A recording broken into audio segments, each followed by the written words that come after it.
a sur cette couverture une chambre. Ça semble être une chambre puisqu'il y a une petite commode, un mignon petit chat. En tant que grande fan de chat, chaque fois que je vois un chat quelque part, je le repère tout de suite.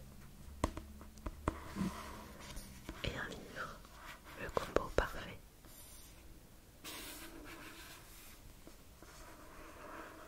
J'aime bien la housse du coussin. Donc la couverture représente pas forcément le thème de l'histoire, mais ça parle de livres. Donc on a un livre. Derrière, la quatrième de couverture est assez simple. Je vais la lire dans quelques instants. Je vais présenter l'auteur qui est japonaise. Elle a actuellement 54 ans. Elle a déjà écrit d'autres livres que celui-ci qui sont dans le même thème, d'après ce que j'ai lu sur le web. J'ai lu ce roman il y a 15 jours. Je l'ai fini il y a 15 jours environ. J'étais partie sur la lancée des romans japonais. Donc j'ai voulu lire celui-ci qui était dans les mêmes catégories que Tant que le café est encore chaud.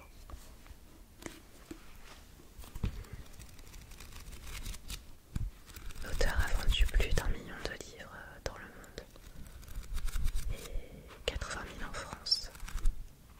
Elle est bien référencée sur Amazon notamment, puisque je commande pas mal de mes livres sur Amazon, en occasion ou neuf, ça dépend. Ce roman-là est bien noté. Il y a 2-3 personnes, tout au moins une personne qui n'a pas aimé dans les commentaires, mais ça arrive. Elle a écrit 2 autres livres dans le même genre, dont un qui s'appelle Un jeudi saveur café. Le titre est intriguant. Et un lundi parfum matcha. Elle aime bien donner des titres de jours, de semaines. Alors dans celui-ci, ça parle de livres. Je vais lire le synopsis et puis j'en parle un petit peu après, plus en détail.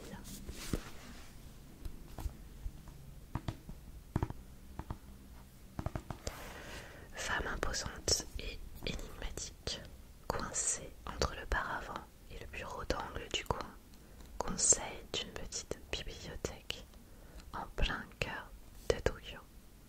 Sayuri Komachi attend patiemment ceux qui décident de venir la voir. Hommes ou femmes, jeunes ou vieux, salariés ou retraités, ils sont au croisement de leur vie. Et à chacun, la mystérieuse bibliothécaire propose un ouvrage totalement inattendu, bien loin de celui qu'il croyait être venu chercher. Mais ce choix ne révèle pas du hasard, car derrière cette lecture imprévue et surprenante se dessinent les premiers jalons d'un nouveau départ.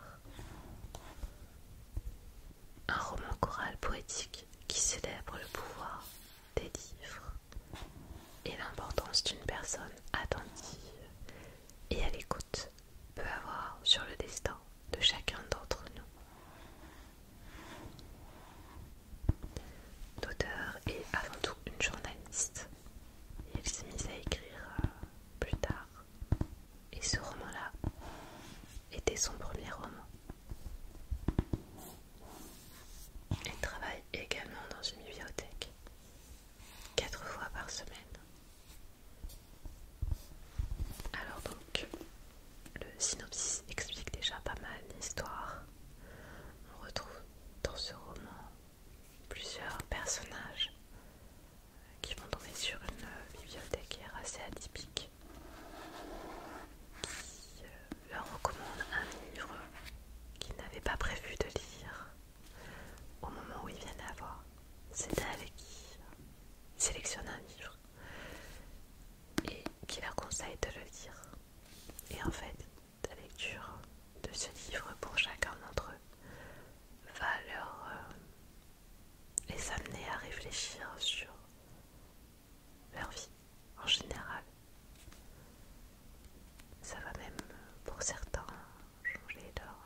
cherche.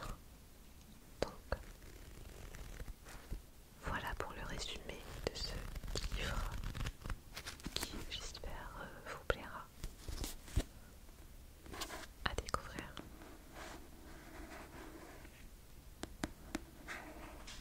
Et que vous passerez un petit moment de détente par cette lecture.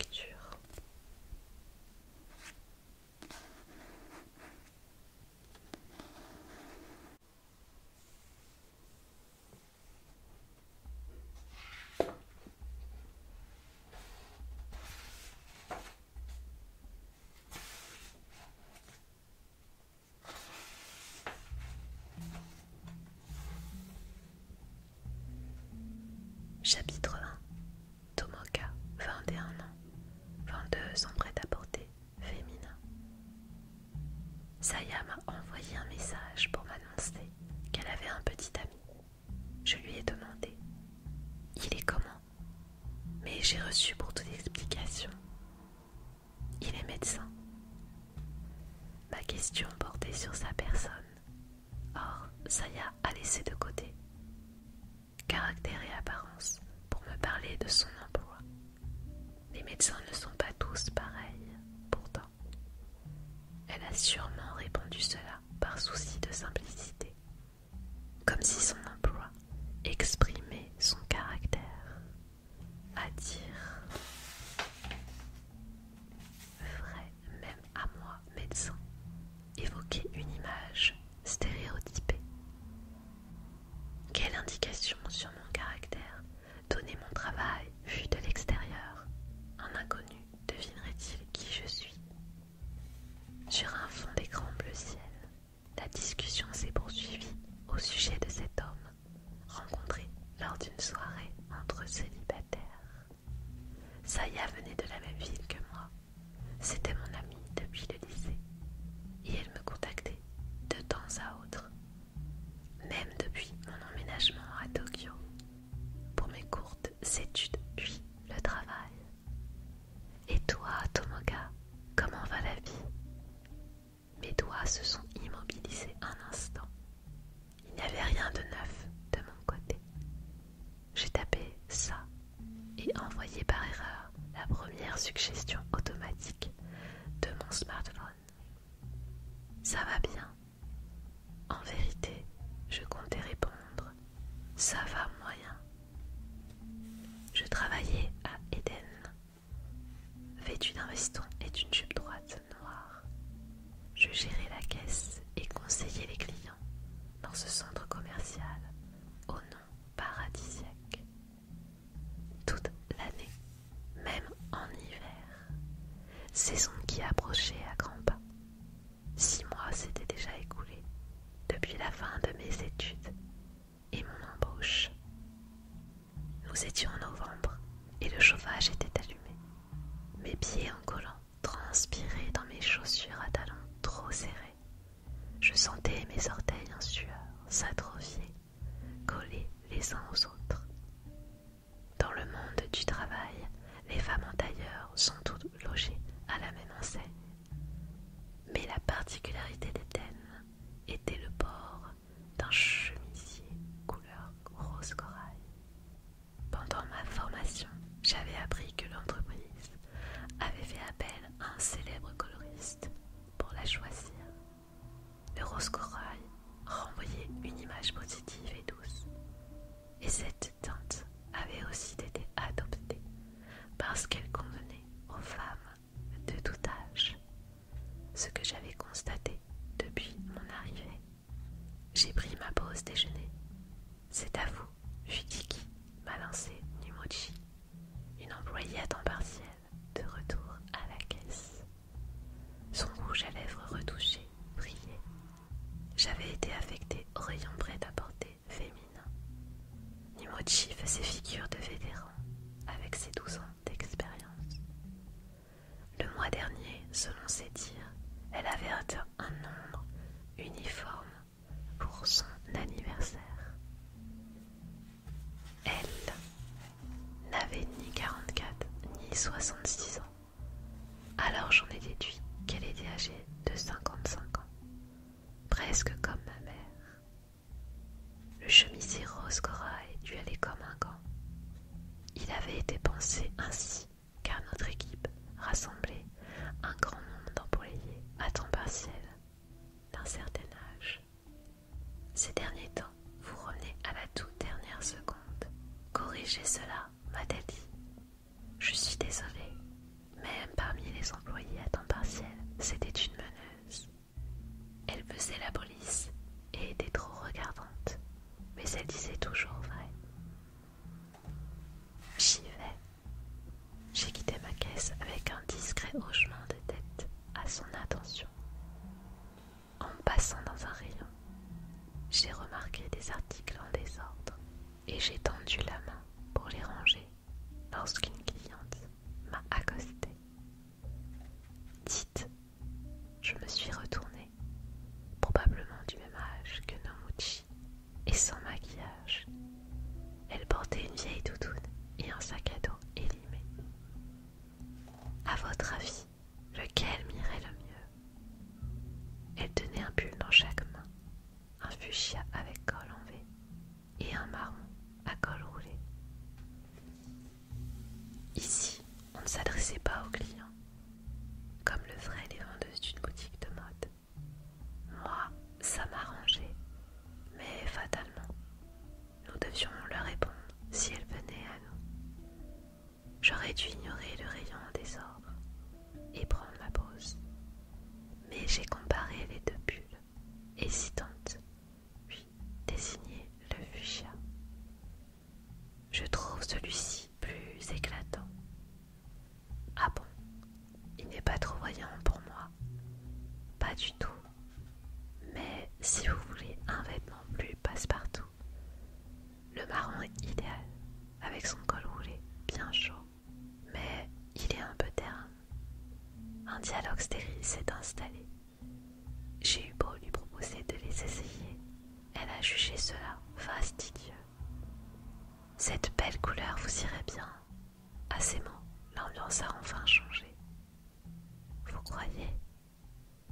Elle a observé attentivement le pull fuchsia et a relevé la tête. Alors, je le prends. Elle s'est insérée dans la file d'attente à la caisse. J'ai replié le pull marron et je l'ai rangé sur l'étagère. Ma pause de 3/4 d'heure venait d'être amputée de 15 minutes. J'ai poussé la porte réservée au personnel et j'ai croisé une employée d'une marque de vêtements pour jeunes. Sa jupe évasée de qualité, avec un motif à carreaux blancs et vert mousse, virevolté. Même si ces employés des boutiques spécialisées et l'équipe Rose Corail travaillaient tout à l'étage, consacré à la mode. Elle s'était joliment vêtue. Elle portait sans doute des articles en vente dans leur magasin. Eden paraissait chic avec de tels salariés aux cheveux ondulés, tombant sur un chemisier vintage. Je suis passée au vestiaire récupérer mon sac contenant mon repas et je me suis dirigée vers le réfectoire du personnel. Au menu, nous n'avions le choix qu'entre nouilles, soba ou udon, ryoguri ou un plateau avec toujours les mêmes plats bien définis.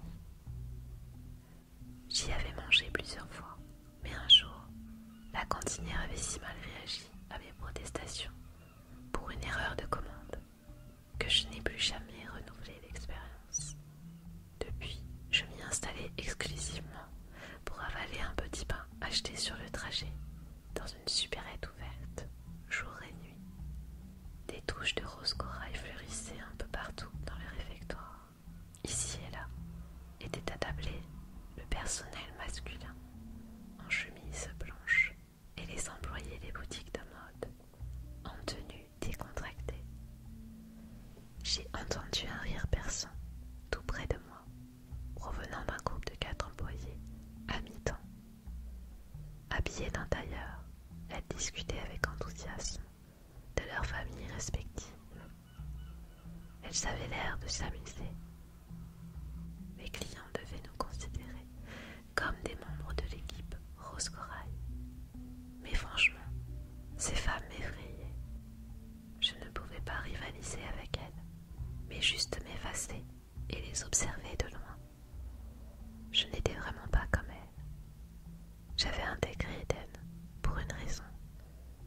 seule entreprise qui m'avait accepté. J'ignore ce qui m'avait incité à postuler ici et dans diverses autres sociétés. De toute façon, je ne savais pas faire grand-chose. Alors peu importe où j'obtenais un poste. Quand j'ai été avisée de manière informelle de mon recrutement à Eden, j'étais si lasse de ma trentaine d'échecs successifs que je m'en suis satisfaite. Pour moi, l'essentiel était de pouvoir habiter à Tokyo.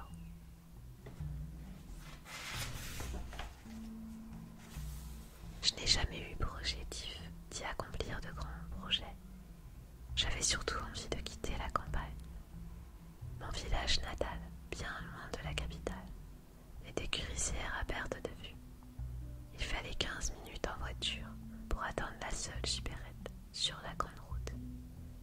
Les magazines vendus sur les étals avaient plusieurs jours de retard. Il n'y avait ni cinéma, ni grand magasin. Aucun restaurant digne de ce nom. Et pour tout lieu de restauration, un petit établissement qui servait les mêmes menus. J'en ai eu assez dès le collège et j'ai voulu fuir au plus vite. J'ai clairement été influencée par les séries télévisées diffusées sur les 4 chaînes disponibles. J'ai rêvé de Tokyo pour tout trouver sur place, pour vivre avec raffinement et passion, comme une actrice. Alors je me suis appliquée dans mes études afin de réussir les examens d'entrée dans une université proposant un cursus court. Juste après mon arrivée à Tokyo, j'ai réalisé que ce n'était qu'une vision idéalisée. Mais dans la capitale, 5 minutes de marche suffisaient à trouver des supérettes et un train circulait toutes les 3 minutes. En ce sens, Tokyo était réellement la ville parfaite. Je pouvais acheter des articles de première nécessité et des plats préparés dès que j'en avais besoin. Je me suis bien habituée à cette vie facile. Eden détenait plusieurs enseignes dans le Kanto, la région autour de Tokyo. Et comme j'avais été engagée dans celui à un arrêt de train de chez moi, le trajet ne me fatiguait pas. Mais parfois, une question me traversait l'esprit. Que faire de mon avenir? Le désir irrésistible qui m'avait poussé à rejoindre la capitale et mon excitation qu'il se soit réalisé s'était évanoui. Rares étaient les habitants de mon village à avoir étudié ici. Tous me félicitaient car à leurs yeux j'étais géniale, ce qui m'enchantait. Mais en réalité, je n'avais rien de génial. Rien ne me faisait véritablement envie. Rien ne m'amusait. Je n'étais pas en couple. Je souhaitais juste que ma vie cesse d'être insignifiante. Même en repartant pour la campagne, je resterai une incapable. Je laisserai les années s'écouler en conservant mon poste à Eden, sans ambition ni rêve. Mon corps vieillirait en uniforme rose corail. En plus, comme j'ai travaillé le week-end, je côtoyais de moins en moins mes amis. Et ce n'était sûrement pas la seule raison. Mais je ne parvenais pas à trouver un petit ami. Et si je changeais de travail? Cette idée m'a effleuré l'esprit à plusieurs reprises. Mais elle nécessitait une folle dépense d'énergie que je n'avais pas. Globalement, je n'avais aucune force. Penser à la rédaction de mon CV suffisait à m'épuiser. Déjà, existait-il un travail que je sois en partie capable de faire? Moi qui n'avais réussi qu'un recrutement à l'obtention de mon diplôme. Ah, Tomoka m'a appelé Kiriyama, un plateau entre les mains. C'était un jeune employé chez un opticien du nom de Zaz, âgé de 25 ans, soit 4 ans de plus que moi. Il était le seul ici avec qui je discutais en toute sincérité. Voilà 4 mois qu'il avait rejoint la boutique. Comme il travaillait pour Zaz et non Eden, il était parfois appelé en renfort dans d'autres